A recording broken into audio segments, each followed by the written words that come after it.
अमरीकी सदर Donald Trump ने आज एक प्रेस कॉन्फ्रेंस से खिताब करते हुए कहा कि ईरान के लिए आज की डेडलाइन आखिरी और हतमी है कि वो आबनाए हुर्मुज खोल दे और माहिदे पर आमदा हो जाए, वरना ईरान के पावर प्लांट्स और बुनियादी ढांचों को निशाना बनाया जाएगा। उन्होंने मजीद कहा कि ईरान के अंदर ऐसे अनासिर मौजूद हैं जो मुज़ाकरात के हक में हैं और नई क़यादत के साथ बातचीत जारी है। ट्रंप का दावा है कि जंग बंदी के लिए फ़ाल और संजीदा शुरा मौजूद हैं, जबकि दूसरी जानिब चंद अहम ममालिक सालिसी का किरदार अदा कर रहे हैं। ईरान को यह जान लेने की जरूरत है कि अमेरिका उसके इंफ्रास्ट्रक्चर को निशाना बनाता है तो उसे बहाल करने में दहाइयां लग सकती हैं, जबकि बाज़ सूरतों में 100 साल तक का अरसा दरकार हो सकता है। वहीं अमेरिका की इस धमकी को ईरान ने मुस्तरद करते हुए वाज़ेह किया है कि वो किसी भी दबाव के आगे नहीं झुकेगा। हकीकत यह है कि मशरिक़ी वस्ता में अमेरिका को मुसलसल नाकामियों का सामना है और इसके सख्त बयानात बौखलाहट की निशानदेही है।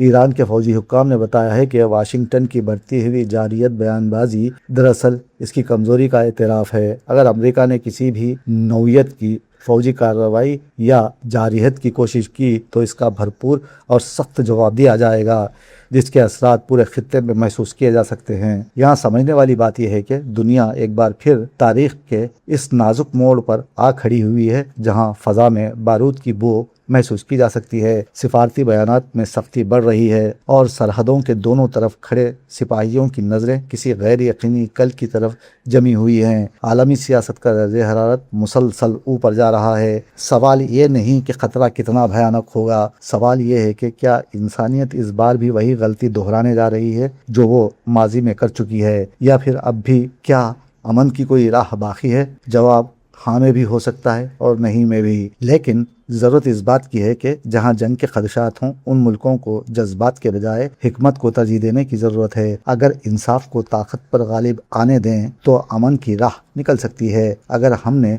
ज़िद, मफादात और नफरत को रहनुमा बना लिया तो खून की दहलीज अबूर होते देर नहीं लगेगी। इंसानियत का मुस्तकबिल इसी इंतखाब पर मुनहसिर है। दुनिया को खून की दहलीज पर खड़ा होने से बचाने की ज़रूरत है। इसीलिए कहते हैं कि दहलीज का मतलब दरवाज़ा भी होता है, एक ऐसा दरवाज़ा जो तबाही और अमन की तरफ भी खुल सकता है।